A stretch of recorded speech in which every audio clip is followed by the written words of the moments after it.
Good morning. Magandang umaga sa inyo. Bumabati ako sa inyo ng magandang umaga. Si Papa Pitch at channel niya, TV.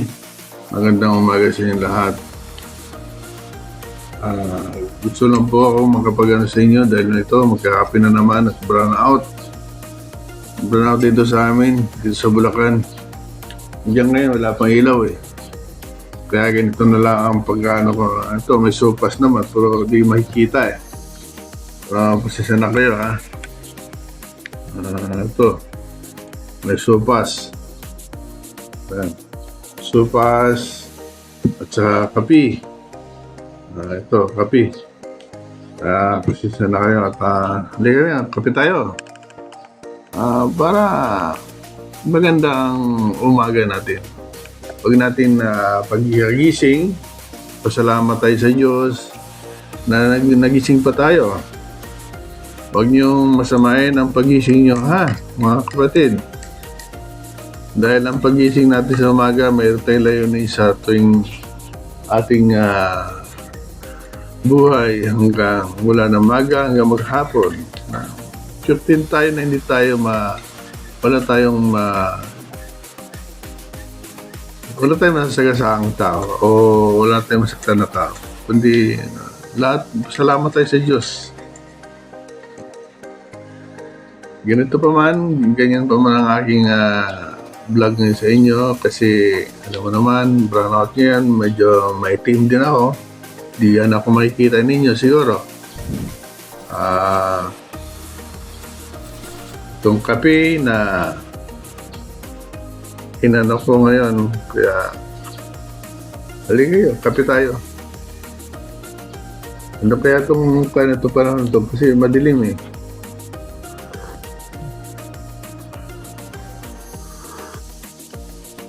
Ang dilim eh, sobrang dilim. Dito sa bahay namin, madilim eh.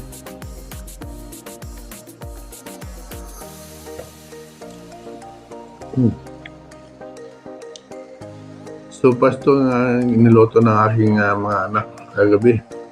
Ito naman, mainit na naman.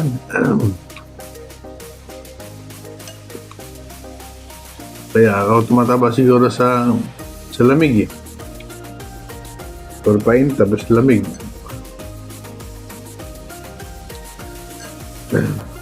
Dito sa channel ko, channel TV ko, sa Papa Pitch, ay nais ko kayong yayain sa aking pagkakape at sa pagkain ng sopas.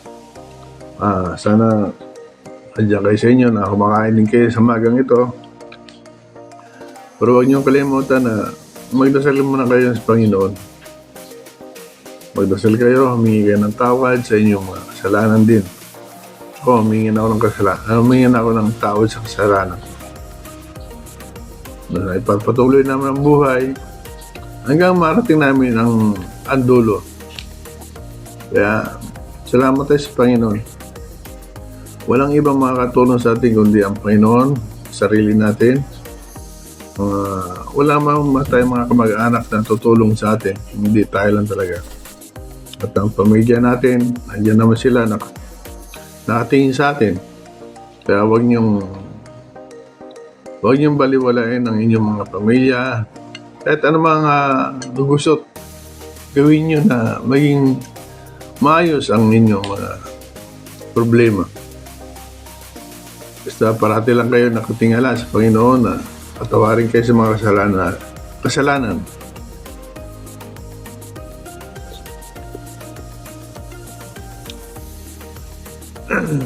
Sana wala naman pong mangyari dito sa buong mundo na kasi ito mayroon na namang bagyo yata. Wala naman sana ang madisgrasya. Sana yung gobyerno natin mamigyan na ng mga reliefs o kung sino pa ba yung natin dyan. Sila ang mayroon ngayon. Kailangan nilang mamigay ng mga taong wala. Kaya po sana po kung sino may nakakarinig sa akin sa araw na to, sa oras na to.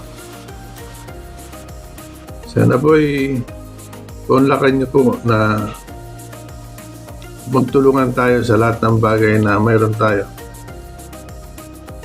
Tulungan natin ang wala.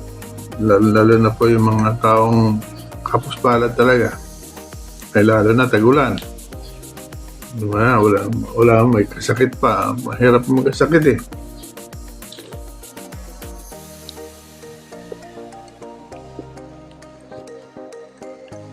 Kaya maaari lang po sa inyo, huwag niyo pong mga kapitbahay niyo na kapos, tulungan din niyo po.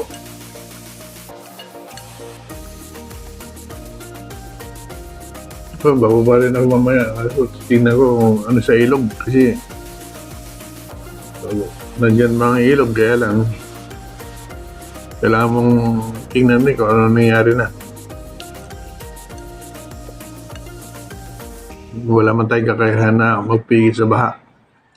Pero kapag ingatan natin mga nasa mga tabing ilog, may pagsabihan na lumigas muna kayo sa barangay.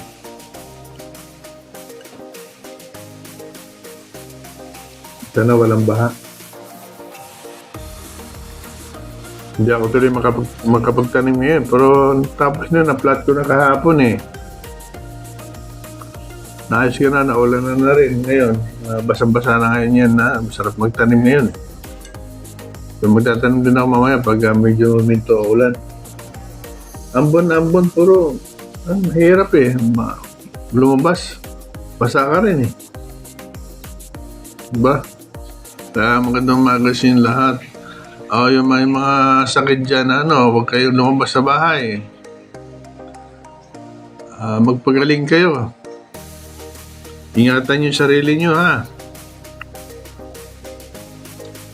Huwag niyong pabayaan ang sarili nyo, mga kapatid. Wala tayong nabibili sa palengke.